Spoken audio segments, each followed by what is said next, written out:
Hi. Happy Blackout Day. Wasn't that fun?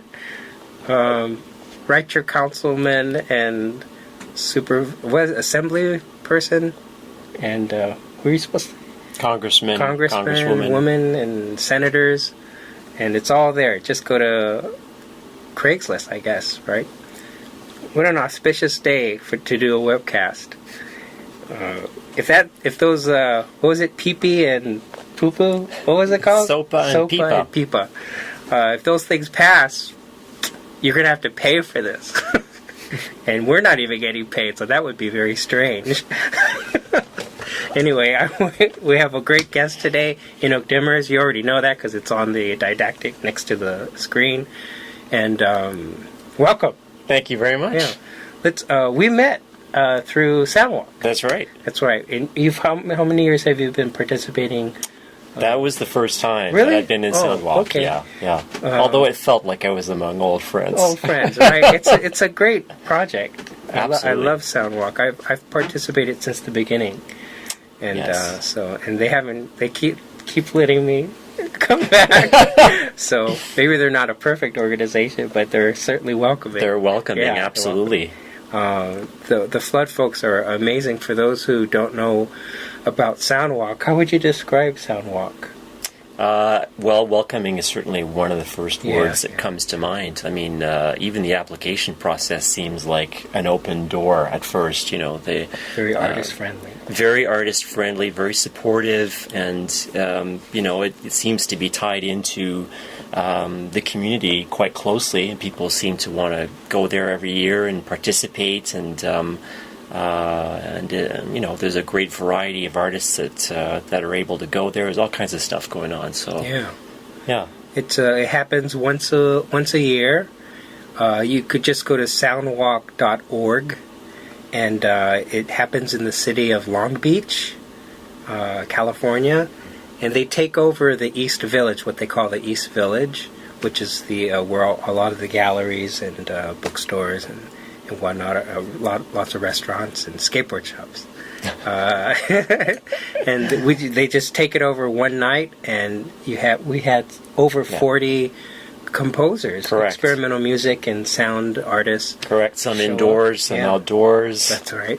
Yeah. And it's fun. It's absolutely. It's a party. It's free. Totally free. Charge. And very interactive. A lot of the pieces there, including yours, with the ice cream truck. Right, you had to eat ice cream on the way. People were absolutely participating. Yeah. But yours was indoor. Correct. What was the title of the piece? It was called Wireless Landscape. Wireless Landscape. Which is, I guess, kind of a working title. I might change it at some point later on. Well, currently it's called Wireless. That's right. That's what it's called now. And we have some footage that Mark took with Christian. Was it Christian? And so let's roll that. And it's about 7 minutes. So enjoy that, and you'll get a flavor of what Soundwalk is like. And Nick, if you want to talk over this and say a few things of what we're looking at, feel free to do. Okay, cool. Can we...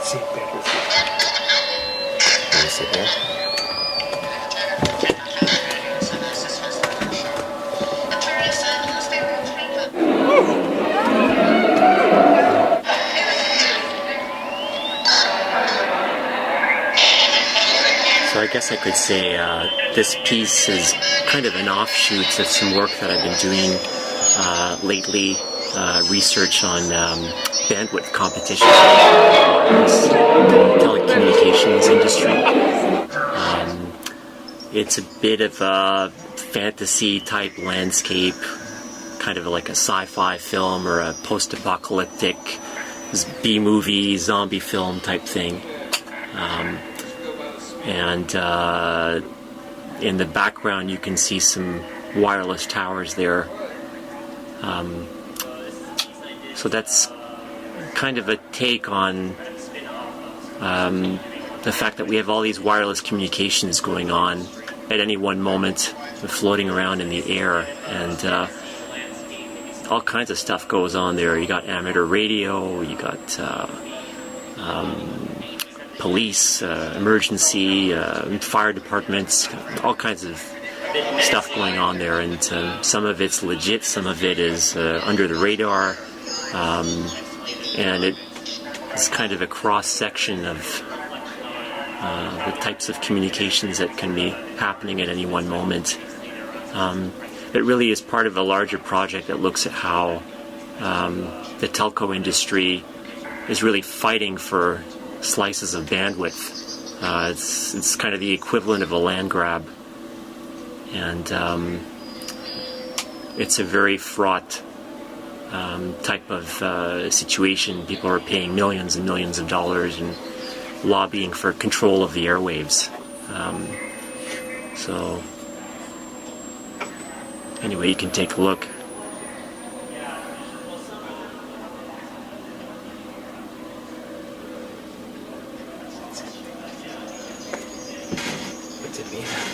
Oh, the diorama is made out of basically plaster cloth with several layers of acrylic and a few other materials, a bit of soil. The wireless towers are made out of wood, and there's a little die-cast car that, oh, there it is, just showing up there, which I had to kind of age through various approaches of, using it up with sandpaper and whatnot. And then there are little bushes there, kind of desert vegetation that have to be put in there as well, dyed in paint and kind of glued. So actually that was the first diorama that I have ever had the privilege of building, so it took a bit of research before embarking on it. But it turned out pretty well. You've done other work using the antenna. What is it called again? Yeah, the cell sites. The cells, or wireless towers. You can call them that too if you want. I did a piece at the Shoshana Wayne Gallery just a month previous to that. That was a kind of 6-foot tall cell site just planted there in the middle of other artworks. Kind of a hub type of structure that was actually linking other artworks in the space.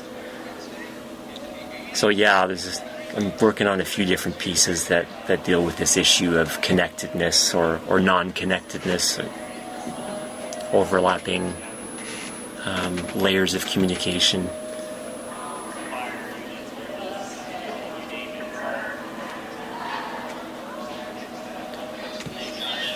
Whenever I think about all the frequencies that we're allegedly bombarded with, I get a little paranoid and start thinking there might be a tumor in my brain. Yeah.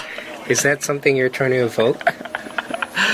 Well, yeah, I mean, yes, in this, not directly, but it's certainly true that subjects like this tend to stimulate the imagination, the popular imagination, and you get certain scary stories about radio frequency emissions and whatnot, and that's certainly a subject that comes up. So there is always an element of danger. There's an element of control. Who is controlling these airwaves? What's going on? What do we have access to? Or what kinds of things are going on? So yeah, it's all kind of tied up with this idea of something invisible that's floating around in the air that we don't completely see or completely control. That's a very appropriate theme, considering what today is. Exactly. Yeah. How do you feel about all that stuff? I've only heard a little bit about it on the radio. About SOPA? Yeah.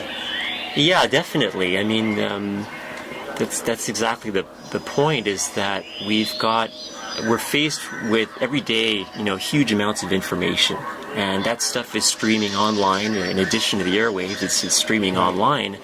And when the internet started off, it was viewed as a strength. This freedom to disseminate information as much as we want to. But now, of course, it was kind of inevitable that this issue of control would come up, and that is, leading to a certain amount of concern about, well, how free are the airwaves, and how much freedom do we really have? How much can we really control what's going out there? Similarly with sites like Facebook, you have the idea of persistent identity. People who are putting stuff out there in the internet, and 50 years later that information will still be there. So we have freedom, but at the same time there's a certain amount of risk or unknown about, well, what's going to happen to that information once it gets out there. And yes, I guess governments have a way of wanting to put themselves into the equation, as well as corporations who are trying to control their content, from getting stolen or copied illegally.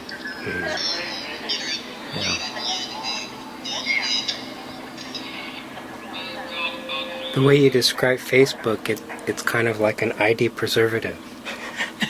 I've never thought about it that way, but I guess it is. Yeah, it's like this big receptacle of all kinds of information. Did it end? It ended. We're back. We're back. We're back. We switched places. It's not your television set. Let's see. We also have this other clip, but before we get to that, I wanted to talk a little bit about your zines. Oh yeah. Yeah. How long have you been making zines? Oh, it's been about 2.5 years now. And the title of the zines are? The zines are called Xenophile. Xenophile. So that's obviously some wordplay going on there. Yeah. And perhaps that's evocative. It is. Yeah.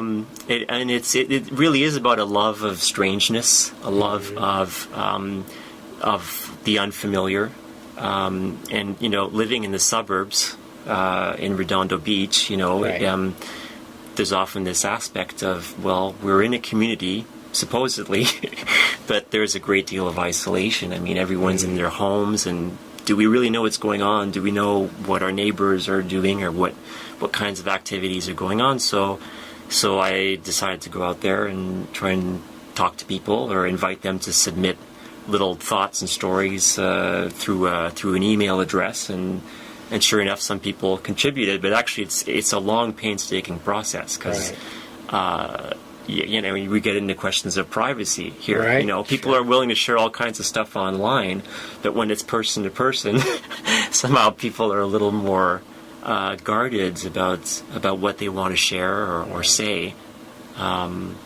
So it's been a really interesting project, kind of witnessing that. Yeah. So like the ostrich allegedly puts their head into the ground, yes, so they become ostracized, but yes, they like doing that. Yes. Yeah. Yes. So, I mean, yeah. There's a balance. So you're trying to yank that neck and a little bit, yeah, not too much, not to be too brutal about it. No. Sometimes, if the ostrich just takes his head out just a little bit, you get an inkling, you get a little hint that, oh, okay, there's something, there's life there, there's something going on there. So I try to go about it as gently as I can. That's good. And where could people find out about the zine and maybe buy a copy? Yeah, it's I do distribute it in a few cafes in the area around where I live in Redondo Beach. But you can easily go to my website too, send me an email. I'll gladly send you a copy via email, digital copy. Nice. Full color. Nice. So it's got anecdotes and photography from the area. Yeah, definitely worth checking out. And what's the email address? The email is my full name, Inouk Demers. So that's INOUK DEMERS, and it's at gmail.com. Okay. And you can check that out. Now, real natural history. Right. That's a project that I did with a video artist who's now living in Germany, American-born. Her name's Louisa Greenfield, and we made this project while we were working in Banff in Canada. Okay. And at the time, we were both interested in kind of working in the documentary field. We had made a documentary film just a year before that on a border town between Mexico and the U.S. Oh. And Luisa had collected a little more extra footage in Berlin. Some of it was just outdoors footage of the city, and other parts of it were the inside of natural history museums. And so it ended up being an examination of constructed, built environments, whether it's the real environments that we live in or artificial environments such as you have in natural history museums, and the similarities between the two, since both are essentially conceptions of how we like to think of the world. And you did the music for it? Correct. I did all the sound for the video, and Luisa did all the video. Yeah. And how do you approach video? How did you work with the video artist? That was a very organic process. We started off with very little planning. Just went through the footage, the video footage, tried to see what might go together, interesting juxtapositions and so on. And I had done about 2 years worth of field recordings in the LA area. So in fact, we had video footage from Berlin and sounds from LA. So that was bound to create some interesting situations, and it just kind of willy-nilly ended up shaping itself. Yeah. Sounds like a good project to get funded by the Goethe Institute. Like that. Right. It didn't get funded, but that would have been a good way to do it. Yeah. Well, I guess we'll see some of the piece.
Well, unfortunately, we can't see the entire piece, but I think hopefully it'll whet your appetite and you can pursue it somewhere else. Or maybe, I don't know, maybe Mark could put it up on the side, I don't know.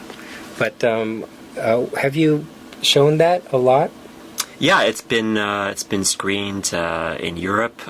It was at the Paris Signe de Nuit Festival last year, and also at the Oberhausen Festival in Germany. Yeah. Did you get to go? Unfortunately not. No? Yeah. But Louisa did go, actually. Yeah. Oh. Yeah, she got to be there. Yeah. Did she, what was it like? What was that experience like? Oh, great. Well, Oberhausen's a great hotspot for a lot of experimental filmmaking. I think, quite a few big names have been there in their early days. Yeah. Nice. Paris, of course, is always a nice place to go to. Wow. That sounds great. It's a beautiful piece. Well, thank you. I didn't get to see it this time, but I saw it earlier this week. How are we doing on time? Oh, really? We're wrapping it up. Mark's doing this. So that means wrapping it up. Thank you for being here today. Oh, thanks for having me, Alan. It's great. I look forward to, hopefully we'll be in Soundwalk again this year. Yeah, I have a feeling we will. Derek.